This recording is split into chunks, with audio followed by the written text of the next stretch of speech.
திரு அக்னீஸ்வரன், தேமுதிகனால பெரிய லாபம் இல்லை, ஆனா பாமகனால தேர்தல் வெற்றியை பெறுவதற்கான சாத்தியக்கூறுகள், அந்த நெருக்கடியை திமுகவுக்கு கொடுக்க முடியும் அப்படின்னு. பாமக தேமுதிக அப்படின்ற கட்சிகள் உறுதியான பிறகு அதிமுகவுக்கு அந்த பலம் கூடியிருக்கிறதா நினைக்கிறீங்களா? கூட்டணிக்கான பலம் கூடியிருக்கிறதா நினைக்கிறீங்களா? ஏற்கனவே அதிமுக பல வழக்குகளை சந்தித்ததற்கு பிறகு 2 பொதுக்குழு கூட்டினதுக்கு பிறகு மதுரையில் மாநாடு நடத்தினதுக்கு பிறகு அது பலமாய்த்தானே இருக்கிறது. அப்புறம் ஏன் கூட்டணி? இல்ல சார், ஆளுங்கட்சி திமுகவுக்கே கூட்டணி தேவைப்படுகிற போது எதிர்கட்சிக்கு கூட்டணி தேவைப்படாதா என்ன? இல்ல, தனித்த கட்சியாக செல்வாக்கு மிக்க கட்சியாக அதிமுக இருக்குன்னு தானே நீங்க சொல்றீங்க. திமுக அப்படி எங்கேயும் கிளைம் பண்ணவே இல்லை. அப்படி கிடையாது. கூட்டணி மூலமாக தான் சாத்தியப்படுத்த முடியும் நம்புறாங்க. இப்ப நீங்க ஒரு சாப்பாடு, ஒரு சாம்பார் சாதம், சாம்பார்னு வச்சுக்கிட்டீங்கன்னா பக்கத்துல ரசம் இதெல்லாம் ஏன் போட்டுக்கிறீங்க? ஒரு திருப்தியா இது பண்றது தான். அப்பா மன நிறைவே சாப்பிட்டா நல்லா இருக்குப்பா அப்படின்ற மாதிரி தான் அரசியலும். இப்ப அப்படித்தான். தன் கொள்கையை நம்பி இருந்தா எதுக்கு 38 கட்சியை பாஜக டெல்லியில கூட்டம் கூடுது? எதுக்கு 26 கட்சி இந்தியா கூட்டணி மும்பையில கூட்டம் கூடுறாங்க? ஆக தன் கொள்கையில எல்லா கட்சியும் இழந்துருச்சுன்னா அர்த்தம். பாஜக 2வது இடம் வந்துருவோம்னு சொல்றாங்க.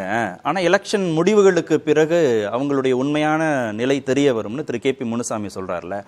இப்பதான் உங்களுக்கே அந்த புரிதல் வருதா? பாஜக 2வது இடம்னு சொல்றதே இப்பதான் உங்களால புரிந்து கொள்ள முடியுதா? நீங்க பலமா இருக்கிறீங்கிறது இப்பதான் புரிந்து கொள்ள முடியும். ஒரு கட்சி 2வது இடத்துக்கு வருதா 4வது இடத்துக்கு போறதான்னு முக்கியம் இல்ல, நாம எந்த இடத்துக்கு இருக்கிறோம்ன்றது முக்கியம்.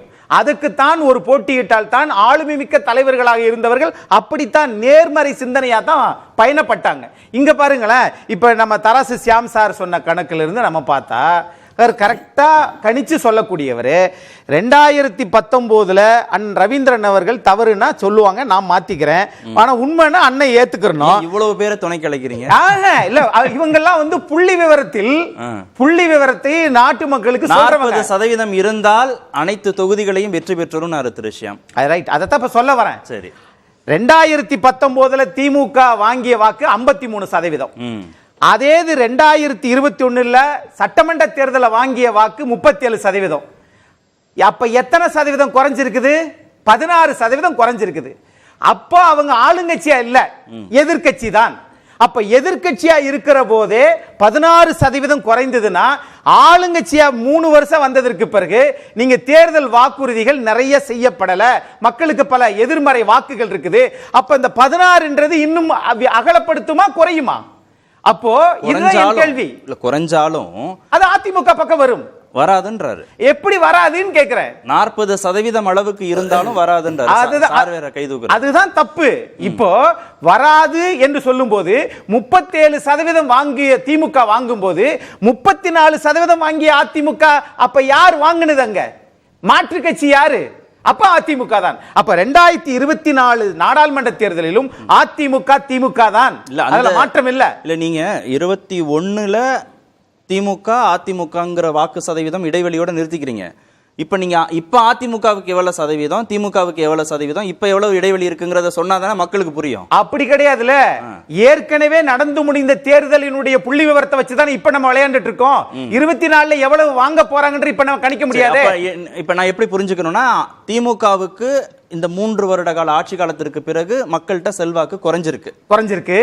அதிமுகவுக்கு குறையல, கூடி இருக்கு. காரணம், இது ஒரு சாமானிய மக்களால் பல வழக்குகளை சந்தித்து அன்றைக்கு முழுமை பெற்றிருக்கிறது, வேற இடத்துக்கு போகல.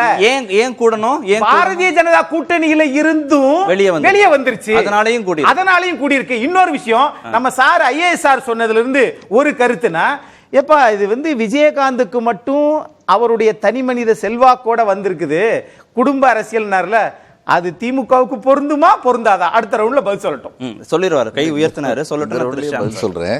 திமுகவுக்கு பொருந்துமா பொருந்தாதான்னு கேட்டீங்க. உதயநிதி முதல்ல ஒரு MLA வந்தார்ல, கட்சி பொறுப்புல இருந்தார்ல, கட்சிக்காக வேண்டி போய் இருங்க. ஆமா, எல்லாரும் அப்படித்தான் வர முடியும்னு சொல்றீங்க. அவங்க கட்சியில அது மாதிரி வந்தாங்களா, எடுத்த எடுப்புலயே எங்க உட்காந்தாங்கன்னு சொல்லி பார்க்கணும் தேமுதிகல. இன்னொன்னு நீங்க சொல்றீங்களே 2019க்கு 2021க்கு இடையில இவ்வளவு சரிவு ஏற்பட்டுச்சு. 2019 நடந்தது நாடாளுமன்றத்துக்கான தேர்தல்.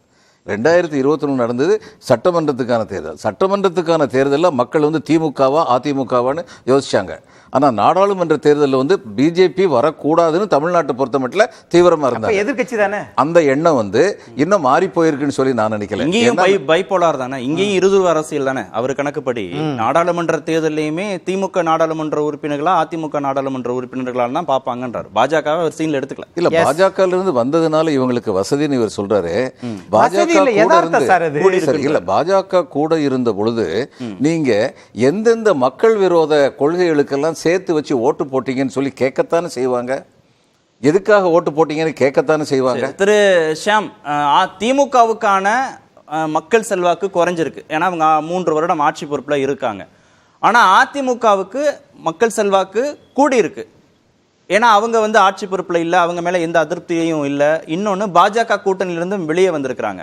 அதனால இன்னும் கூடுதல் நெருக்கடியை அவங்க திமுகவுக்கு கொடுக்க முடியும்னு நம்புறாரு திரு அக்னீஸ்வரன்.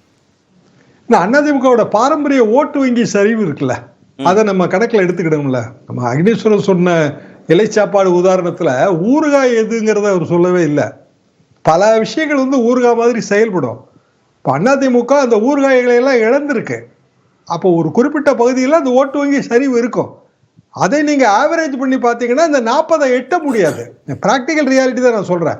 ஆனா பாலச்சந்திர சார் சொல்ற மாதிரி ஒரு சில தொகுதிகளில் அவங்களுக்கான அட்வான்டேஜ் இருக்கும். அதிமுகவுடைய பாரம்பரிய வாக்கு குறைஞ்சிருக்குன்னு நம்பினா எப்படி பாமக தேமுதிக போன்ற கட்சிகள்லாம் போய் கூட்டணி பேச்சுவார்த்தை நடத்துவாங்க? அவங்களுக்கு இன்னொரு ஆல்டர் சாய்ஸ் இருக்கு, பாஜக இருக்குன்னு போயிட மாட்டாங்களா? அவங்க அதிமுக வேணும்னு தானே நம்புறாங்க திமுகவுக்கு அடுத்தபடியாக. சரியான கேள்விதான். ஆனா அதிமுகவோட பாரம்பரிய ஓட்டு வங்கி எங்க குறைஞ்சிருக்கோ அங்க வந்து பாமகவுக்கும் ஓட்டு வங்கி இல்ல, தேமுதிகவுக்கும் இல்ல.